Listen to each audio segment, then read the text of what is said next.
Assalamualaikum warahmatullahi wabarakatuh. Alhamdulillahilladzi kana bi'ibadihi khabiran basira.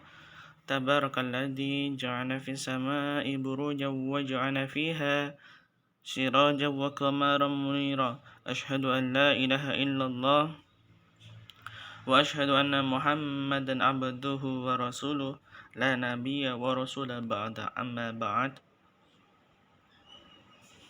Pertama, marilah kita panjatkan puji syukur kepada Allah Subhanahu wa taala yang mana pada kesempatan hari ini kita masih diberi kesehatan baik berupa jasmani maupun rohani sehingga kita bisa melanjutkan materi kita yakni iman kepada Rasulullah dengan tiada halangan suatu apapun biqaulina alhamdulillahirabbil alamin. Kedua kalinya sholawat serta salam selalu senantiasa kita haturkan kepada uswatun hasanah kita, suri tauladan kita, contoh kita yakni baginda Nabi besar Nabi Muhammad sallallahu alaihi wasallam yang selalu kita nantikan syafaatnya nanti di yaumul qiyamah. Allahumma amin ya rabbal alamin.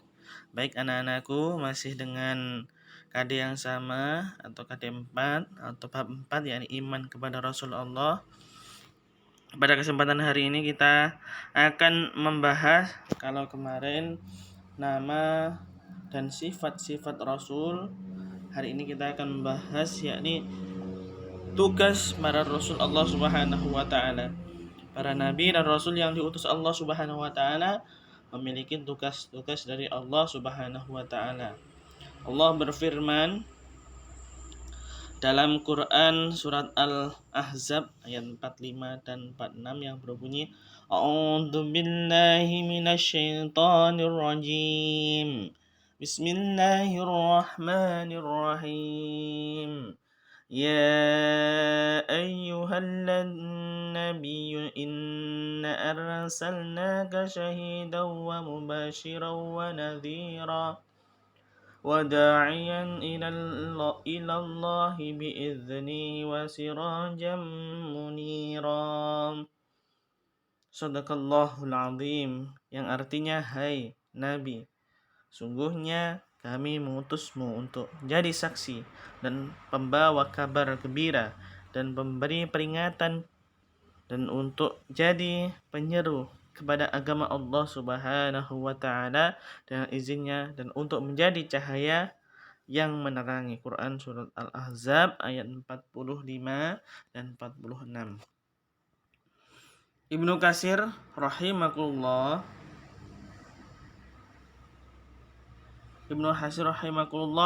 memberi penafsiran bahwa Nabi Muhammad SAW sebagai seorang rasul atau utusan yang diberikan tugas sebagai berikut. Al-awal yang pertama sebagai saksi, yakni sebagai saksi keesaan Allah Subhanahu wa taala dan bahwa tidak ada Tuhan selain Allah. Juga sebagai saksi terhadap umat manusia tentang amal perbuatan mereka kelak di hari kiamat sebagaimana disebutkan dalam Quran surat Al-Baqarah ayat 143. Kemudian yang kedua, memberi kabar gembira kepada orang-orang mukmin dengan pahala yang berlimpah ketika melaksanakan ibadah, baik ibadah fardu maupun ibadah sunnah, terutama yang fardu. Yang ketiga, memberi peringatan kepada orang-orang kafir dengan siksaan yang mengerikan. Na'udzubillah, ketika orang tidak melakukan ibadah yang wajib, tentu nantinya di yaumul akhir akan disiksa di neraka. Na'udzubillahi min dzalik. Yang keempat, sebagai penyeru kepada agama Allah, maksudnya adalah menyeru kepada semua makhluk untuk menyembah Rabb mereka, Allah Subhanahu wa taala. Yang kelima, sebagai cahaya yang menerangi, maksudnya adalah kebenaran yang disampaikan sangat jelas dan gamblang, perihalnya sama dengan kejelasan dan kegamblangan sinar matahari.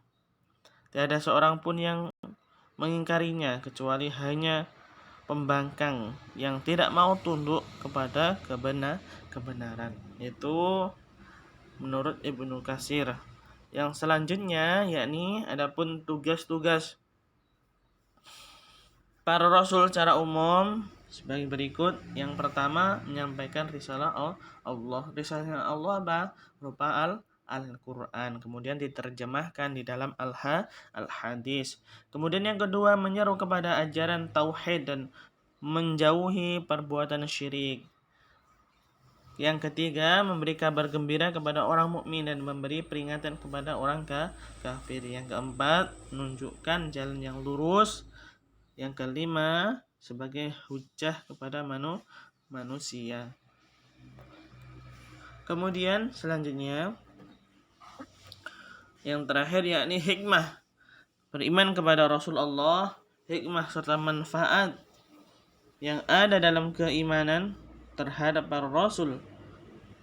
Yang pertama yakni makin sempurna imannya ketika panjenengan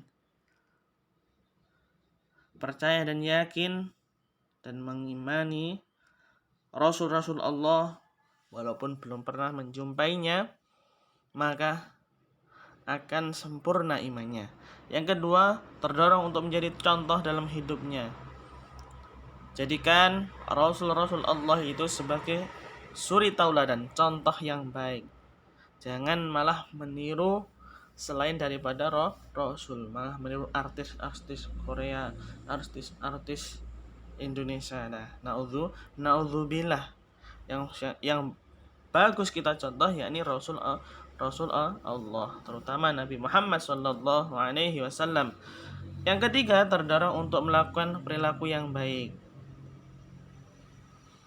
Yang keempat, memiliki teladan dalam hidupnya. Yang kelima, mengetahui hakikat dirinya bahwa ia diciptakan Allah untuk mengabdi kepadanya. Dengan cara apa? Dengan cara beribadah, menjalankan semua perintah Allah dan menjauhi larangan-larangan Allah Subhanahu wa taala.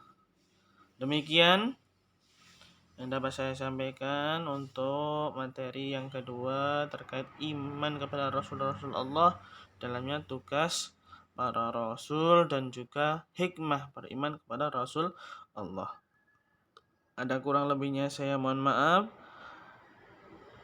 Billahi taufiq wal hidayah wa ridha wal inayah. Wassalamualaikum warahmatullahi wabarakatuh.